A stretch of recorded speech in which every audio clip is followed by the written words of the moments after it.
여러분, 오늘 본문의 말씀은 골로새서 3장 15절에서 17절 말씀입니다. 제목은 새 사람이 사는 법.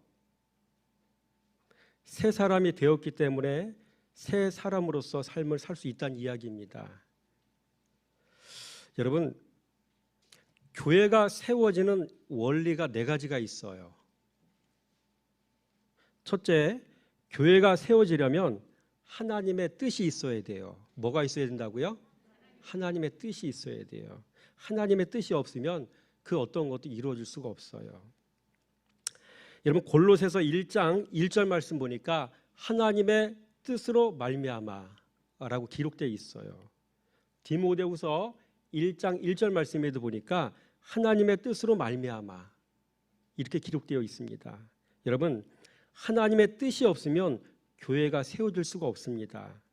반드시 하나님의 뜻, 곧 하나님의 델레마가 있어야 교회가 세워질 수가 있는 겁니다.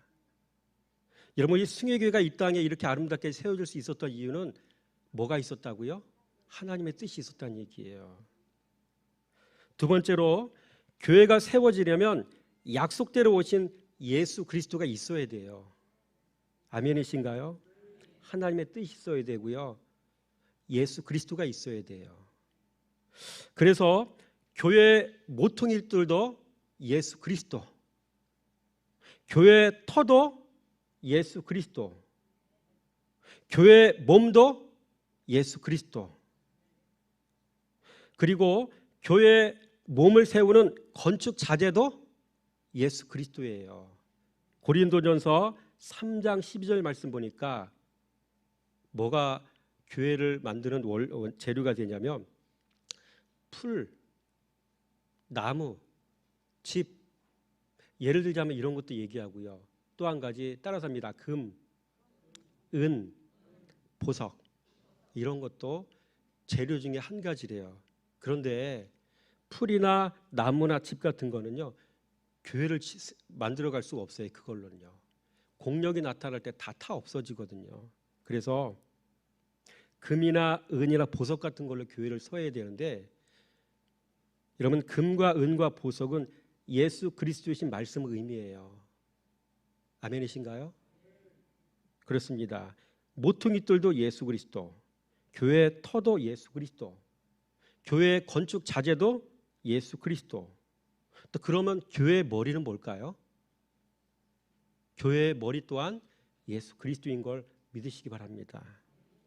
저는 그래서 설교를 할 때마다 늘 예수 그리스도를 얘기하는 이유가 이겁니다. 모든 게 다 예수 그리스도예요. 에베소서 5장 23절 말씀 보니까 그리스도께서 교회의 머리됨과 같음이니, 머리가 예수 그리스도예요. 그렇죠? 다시 한번 말씀드립니다. 모퉁이돌도 예수 그리스도, 교회 터도 예수 그리스도, 건축 자재도 예수 그리스도, 교회 머리도 예수 그리스도. 그 예수 그리스도가 뭐라고요? 말씀이시라고요. 성도가 신앙생활을 한다는 얘기는 이제 말씀생활을 한다는 얘기예요. 교회는 출석을 하는데 말씀을 살아가지 않으면 그 사람은 신앙생활을 하는 게 아니란 얘기예요. 말씀 살아가지 않는 성도는 성도가 아니란 얘기예요. 말씀 사랑했는데 말씀에 순종하지 않았다는 얘기는 그 사람은 신앙생활을 한 게 아니란 얘기입니다. 모든 것은 예수 그리스도로 시작해서 예수 그리스도로 귀결되고요. 그 예수 그리스도는 말씀이시라는 사실을 분명히 기억하시기 바랍니다. 교회가 세워지려면 하나님의 뜻이 있어야 되고요. 그 다음에 예수 그리스도가 있어야 되는 거죠. 세 번째로, 교회가 세워지려면 약속을 기다리는 성도가 있어야 돼요. 하나님의 뜻도 있고 예수 그리스도도 있는데, 여러분, 성전을 세워야 될 성도가 없다고 한다면 교회는 세워질 수가 없어요. 저와 여러분 같은 성도가 반드시 있어야 되는 것이죠. 그래서 착하고 좋은 마음 가진 성도가 있어야 되는 거예요. 그렇죠? 무익한 사람이 있으면 안 돼요. 말씀 살아가지 않는 사람, 말씀 불순종하는 사람, 이런 사람들이 100명, 1000명, 10,000명이 있어봐야 소용이 없어요. 착하고 좋은 마음 가진 성도가 반드시 있어야 됩니다. 그래서 말씀을 듣고 지키어 인내로 결실하는 성도 한 사람 한 사람이 곧 교회를 세우는 제목이 되는 거예요. 아멘이신가요? 여러분이 교회를 세워가는 주인공이시란 얘기예요. 아멘. 더 깊게 들어가면 여러분 이 교회는 어디에 세우는 거예요? 하나님의 성전은 어디다 세우는 걸까요? 출애굽 시대에 성막 제도가 있어요. 이 땅 위에 성막을 세웠잖아요. 그 성막이 변화돼서 나중에 성전이 됐잖아요. 성전은 사라져 없어졌잖아요. 그렇죠? 그러면 그 성전은 이제는 어디다 지어야 될까요?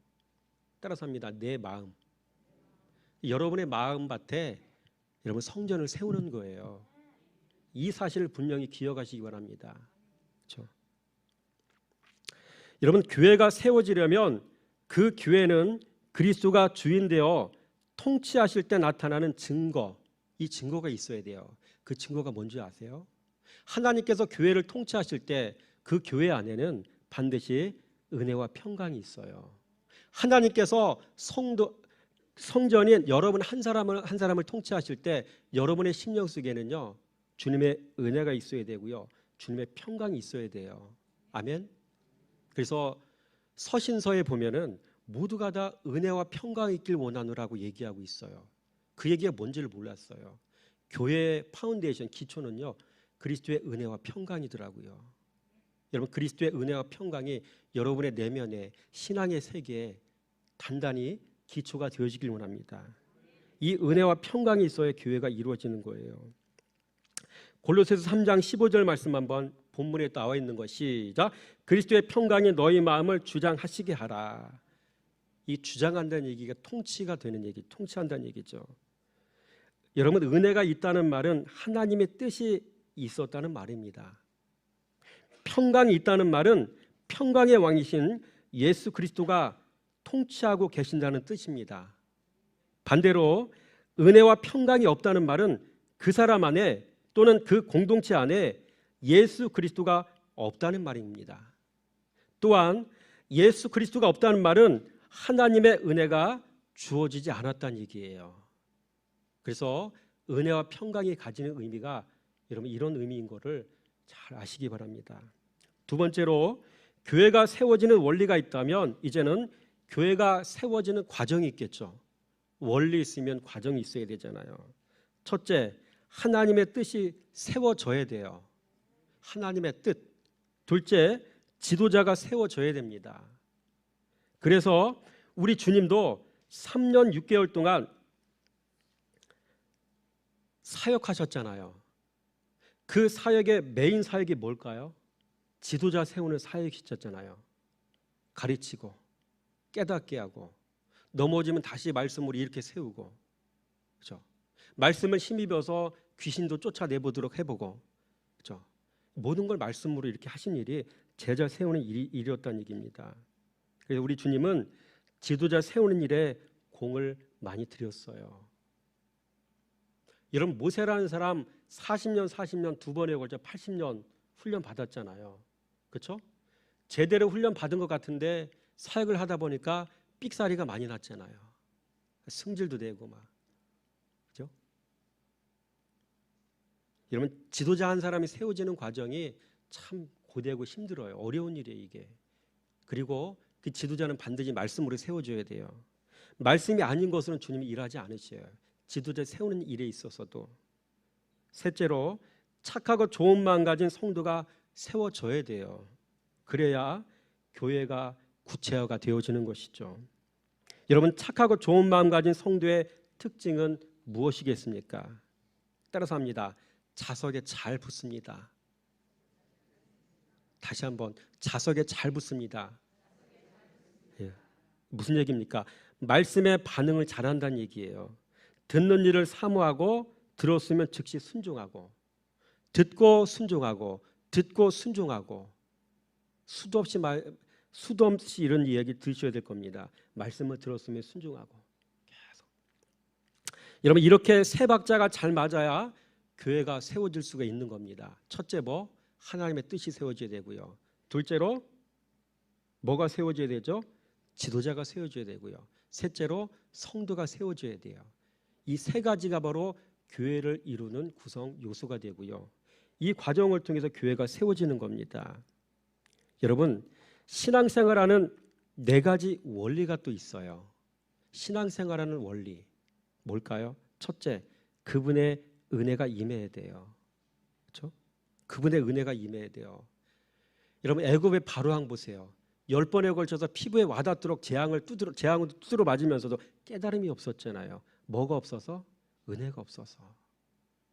하나님께서 그에게 은혜를 베풀지 아니하시고 강팍하게 만들어 버리셨잖아요. 이 시대도 마찬가지예요. 들려져도 깨닫지 못하는 사람은 하나님의 은혜가 없는 사람이에요. 그분의 은혜가 있어야 됩니다. 신앙생활은. 둘째, 말씀이 들려줘야 돼요. 리스닝이 돼야 돼요. 이게 들어와야 돼요. 아, 이런 얘기였구나. 아, 이런 뜻이었구나. 깨달아 줘야 됩니다. 그렇죠? 은혜, 말씀이 들려줘야 되고, 그 다음에 깨달아줘야 되고, 마지막 뭘까요? 이 정도 되면 좀 두드려 맞출 수도 있어야 될 텐데, 때려 맞출 수 있어야 되는데 뭘까요? 깨달았으면 순종해야 되잖아요. 따라서 합니다. 은혜, 들려짐, 깨달아짐, 마지막 순종. 순종을 잘해야 돼요. 그러니까 우리는 적용을 잘해야 되는 사람이에요.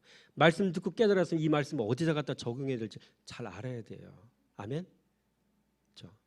적용 포인트를 제대로 잘 찾는 사람이 실전에 강한 사람이에요. 공부는 열심히 하는데 시험 점수 안 나오는 사람들 있잖아요. 적용을 잘 못하는 사람들이.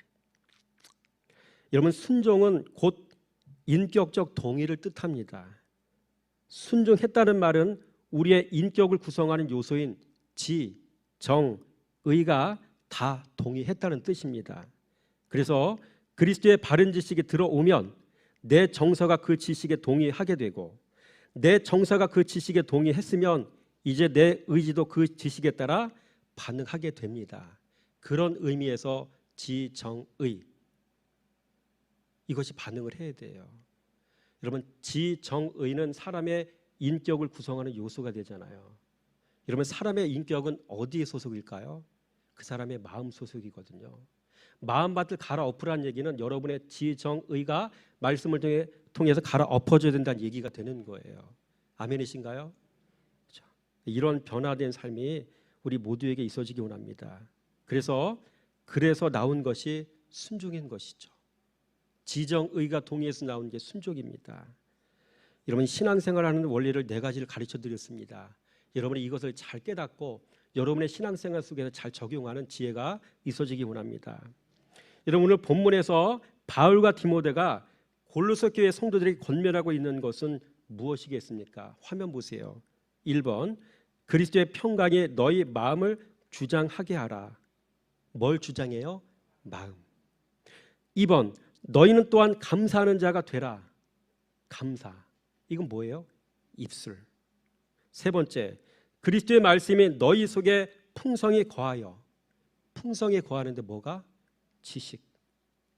말씀이 바른 지식이잖아요. 이게 우리 안에 있어야 되고요.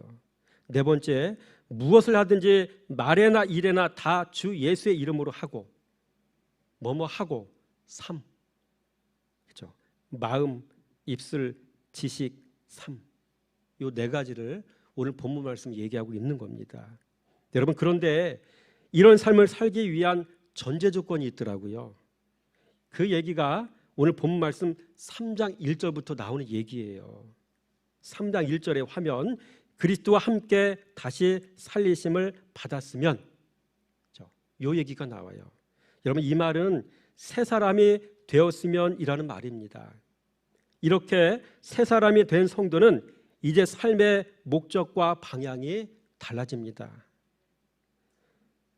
여러분, 우리는 그 변화된 모습을 5가지로 요약해 볼 수가 있어요. 첫째, 새 사람은 위의 것을 찾는 삶을 살게 됩니다. 뭘 찾는다고요? 위의 것을 찾는다는 얘기입니다. 거룩한 것을 찾는다는 얘기입니다. 신령한 것을 찾는다는 얘기입니다. 돈을 찾는다는 얘기일까요? 재물을 찾는다는 얘기일까요? 명예를 찾는다는 얘기일까요? 건강을 찾는다는 얘기일까요? 물질의 복을 찾는다는 얘기일까요? 근데 우리는 이걸 찾고 있잖아요. 그런 게 아니라 위의 것, 거룩한 것을 찾으란 이야기입니다. 그리고 본문 말씀 1절 말씀 시작. 그러므로 너희가 그리스도와 함께 다시 살리심을 받았으면 위의 것을 찾으라. 거기는 그리스도께서 하나님 우편에 앉아 계시느니라. 찾으라. 제테오라고 이야기합니다. 영어로 그냥 seek, 찾다라는 뜻이죠. 이 얘기는 뭐냐면 바른 지식을 탐구하는 삶을 산다는 얘기예요. 여러분, 이런 사람은 끊임없이 진리신 말씀 앞에 앉아 있는 사람이에요. 이런 사람은 끊임없이 지혜이신 말씀 앞에 앉아 있는 사람이에요. 성도는 모름지기 말씀 앞에서 그 말씀을 주야로 묵상하며 그 말씀을 붙잡고 깨닫고 기도하는 삶 살 때에 여러분 신앙이 자랄 수가 있습니다. 위의 것을 찾는 삶을 살 수가 있습니다. 여러분 이런 삶을 사시기 바랍니다. 둘째로 새 사람은 위의 것을 찾을 뿐만 아니라 위의 것을 또 생각을 해요. 2절 말씀에 위의 것을 생각하고 땅의 것을 생각하지 말라. 여러분 사람의 생각은요 마음 소속이에요. 아까 인격도 마음 소속이었죠. 생각도 마음 소속이에요. 그러므로 위의 것을 생각한다는 말은 곧 마음이 하나님 나라를 향하고 있다는 뜻입니다. 삶의 무게중심이 하나님 나라에 있다는 뜻입니다.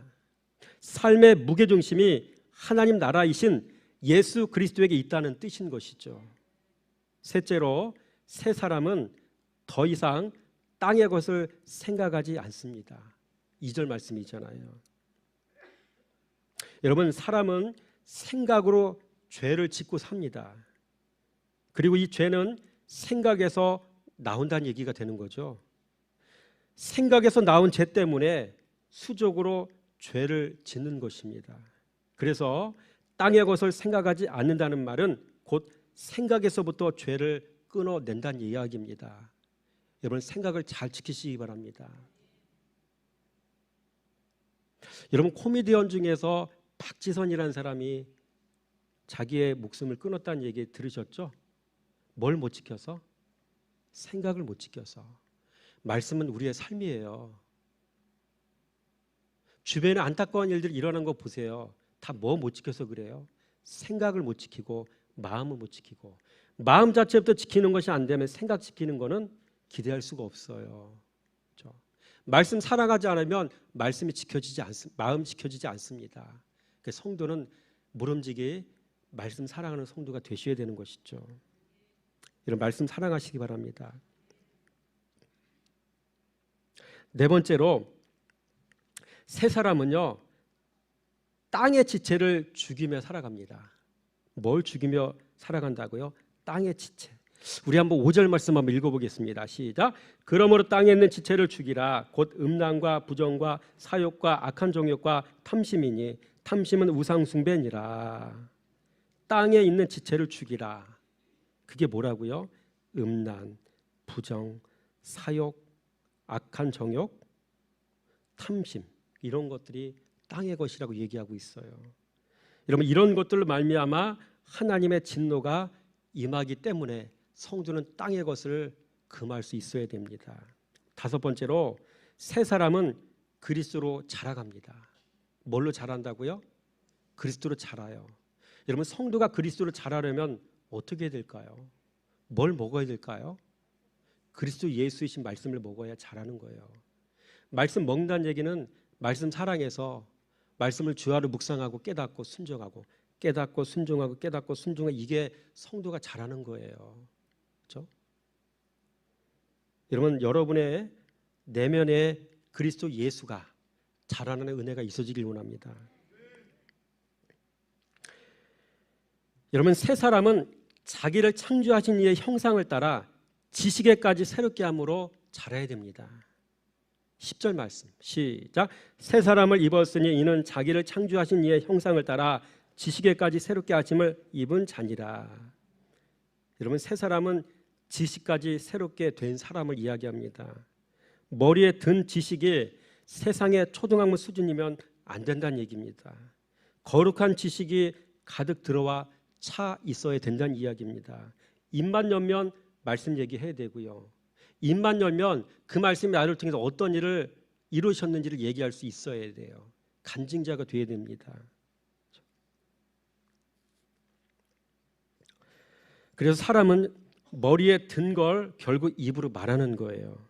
그래서 그가 하는 말을 잘 들어보면 머리에 뭐가 들어있는지를 다 알 수가 있습니다.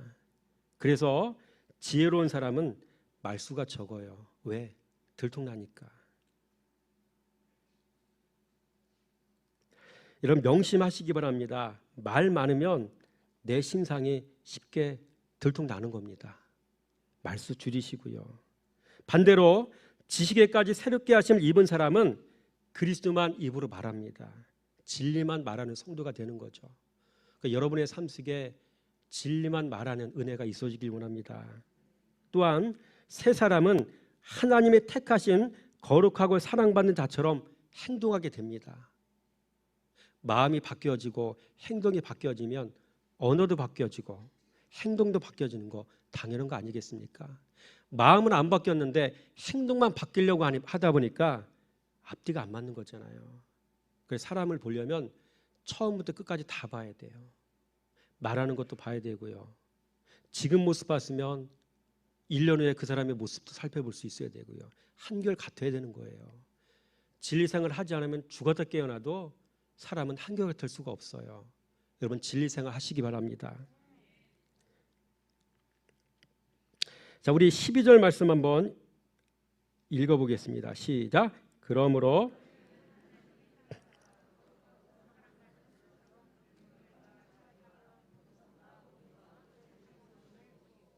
그렇죠. 이 말씀 한 구절 한 가지를 그냥 읽고 지나갈 내용이 아니에요. 눈물 펑펑 흘리면서 여러분이 깊이 생각을 하면서 의미를 생각하며 읽어야 될 말씀이에요. 여러분 새 사람은요 하나님의 택하신 거룩하고 사랑받는 자처럼 행동하게 되어집니다. 그래서 하나님께 사랑받는 사람은요 사람을 긍휼한 마음으로 대하게 되어지고요. 또 하나님께 사랑받는 사람은요 사람을 자비함으로 대하게 됩니다. 또 하나님께 사랑받는 사람은요 사람 앞에서 겸손하게 됩니다. 또 사람을 온유함으로 대하게 되고요. 그래서 하나님께 사랑받는 사람은 사람에 대하여 또 오래 참음으로 또 대할 수 있게 되는 겁니다. 다시 정리합니다. 긍휼, 자비, 겸손, 온유, 오래 참음. 이 5가지가 다 뭔지 아세요, 여러분? 그냥 소리만 듣고 끝나면 안 돼요. 이게 5가지 모습, 성품들이 바로 예수 그리스도의 모습이에요. 아멘? 예수님이 이렇게 사셨다고요. 그러니까 예수를 닮는 얘기는 우리도 이런 모습이 우리 안에 있어야 된다는 얘기예요. 여러분 이런 모습이 여러분의 모습이 되길 원합니다. 그래서 긍휼과 자비와 겸손과 온유와 오래 참음 이런 거 하나하나가 몸에 익히는 것이 곧 그리스도로 옷 입는 일인 것을 분명히 믿으시기 바랍니다. 또 이 옷은 마지막 날 신랑 만날 신부가 입어야 될 세마포 옷이라는 사실을 분명히 기억하시기 바랍니다. 여러분 착하고 좋은 마음의 핵심이 뭔 줄 아세요? 말씀을 듣고 지키어 인내로 결실하느니라 이렇게 얘기했잖아요. 이 안에 답이 있어요. 여러분 착하고 좋은 마음의 핵심이 뭐라고요? 인내. 그렇죠? 성도는 이 옷을 인내함으로 늘 입고 살아야 되는 거예요. 오늘도 그 옷 입고 살아야 되고 내일도 그렇고요. 내일 모레도 그렇고 한결 같아야 돼요. 이 옷을 벗어 집어던지면 안 되는 거예요. 그게 예수의 옷이니까. 여러분 그래서 나온 말이 있습니다. 끝까지 따라서 합니다. 끝까지 견디는 자는 구원을 얻으리라. 마가복음 13장 13절 말씀이죠. 인내 없이면 신앙이 완성이 안 돼요. 여러분의 내면에 성령이 만들어질 수가 없다는 얘기예요.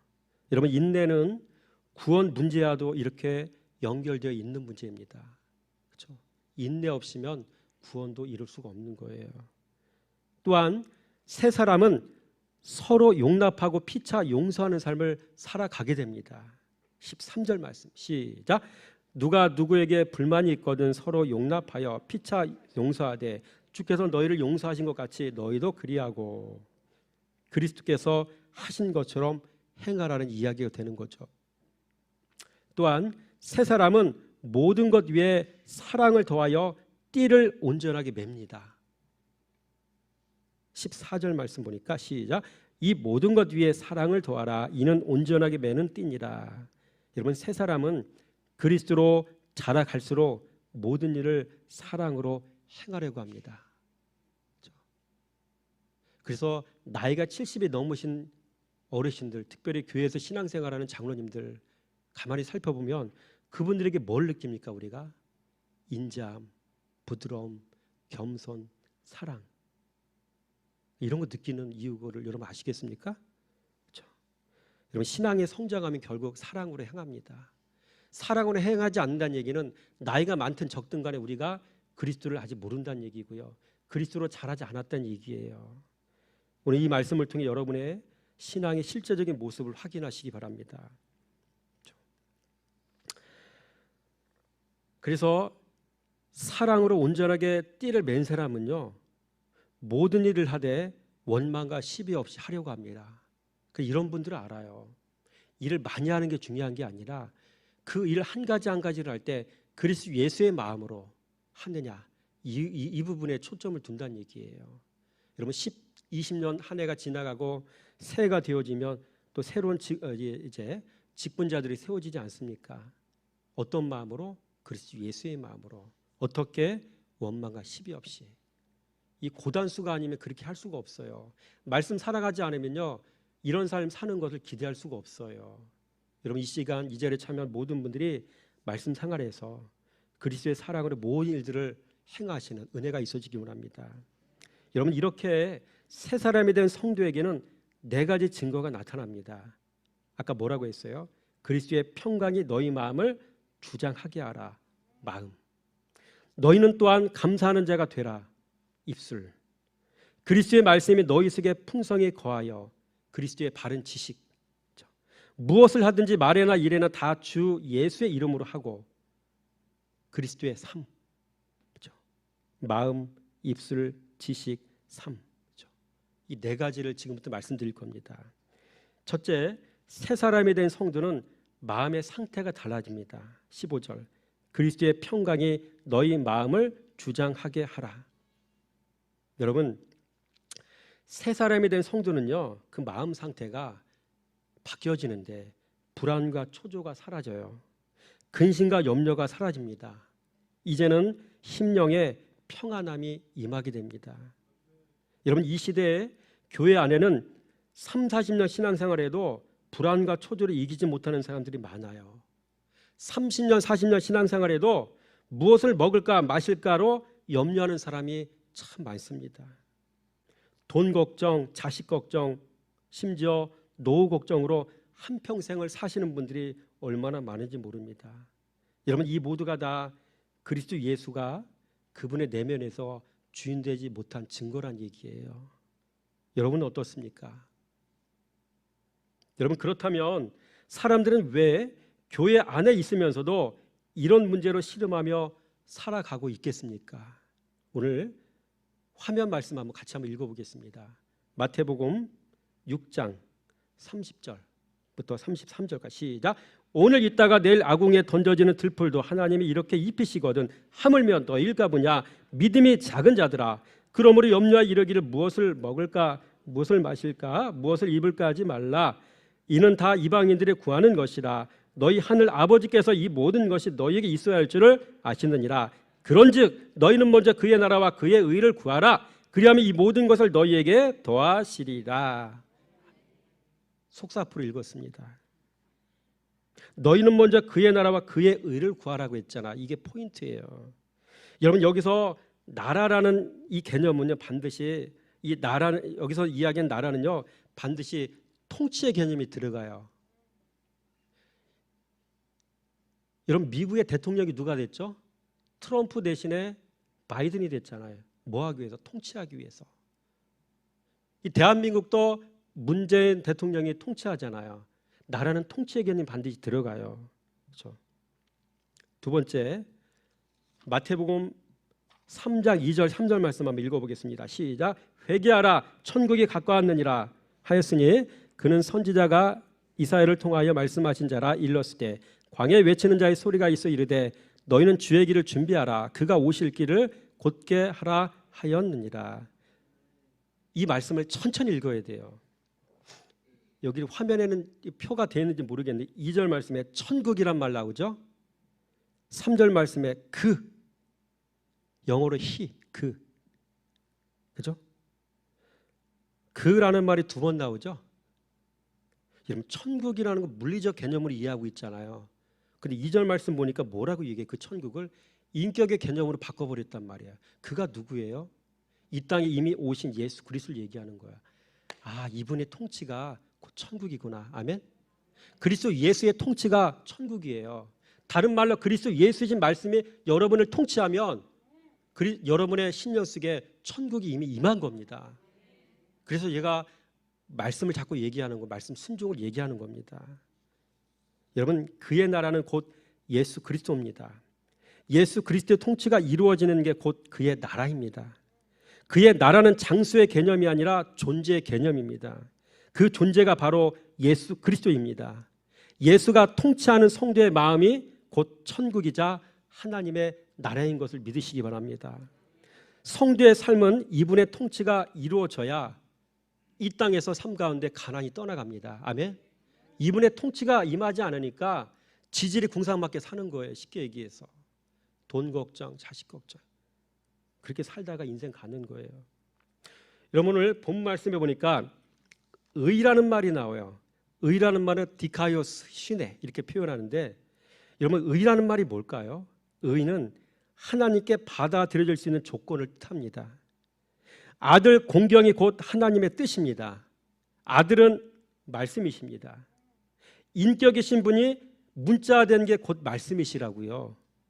그러므로 말씀 사랑하는 일과 말씀 순종하는 일이 곧 하나님의 의가 되는 거죠.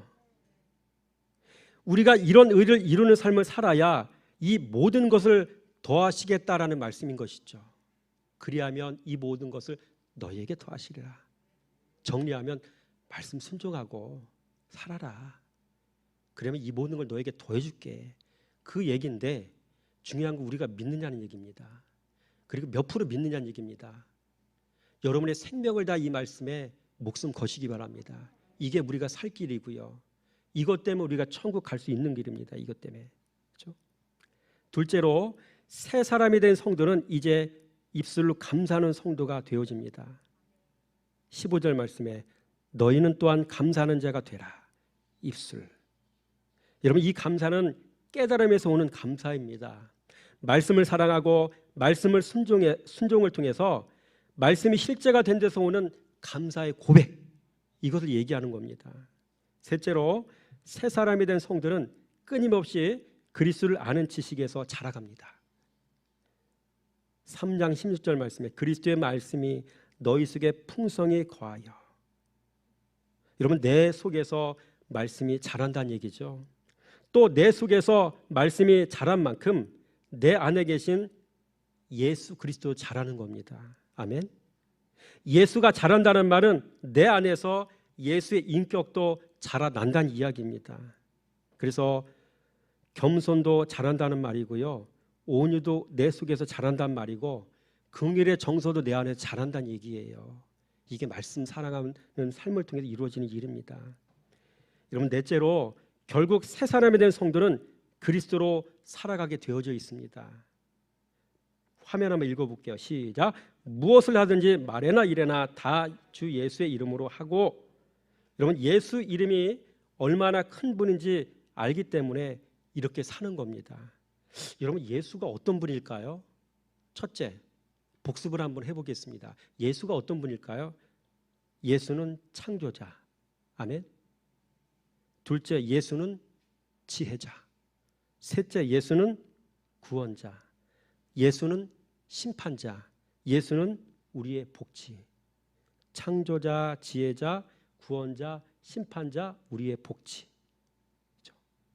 예수가 이런 분이기 때문에 우리는 이분에게 목을 매는 거예요. 말씀에 목을 매는 이유가 여기 있는 거예요. 여러분, 이런 분이시기 때문에 이분의 이름에 우리는 목숨을 걸게 되는 것입니다. 그래서 그리스도를 생각하고 그리스도로 말하고 그리스도로 느끼고 그리스도로 행동하게 되어지는 것이죠. 더 나아가 그리스도를 경험하는 삶을 살게 되니 이제는 그리스도를 가르칠 수 있게 되어지고 그리스도로 권면할 수 있는 사람이 되어지게 되는 것입니다. 바라기는 새 사람이 된 성도에게 나타나는 4가지 증거가 저와 여러분의 모든 삶 가운데 동일하게 나타나기를 주님의 이름으로 축복합니다.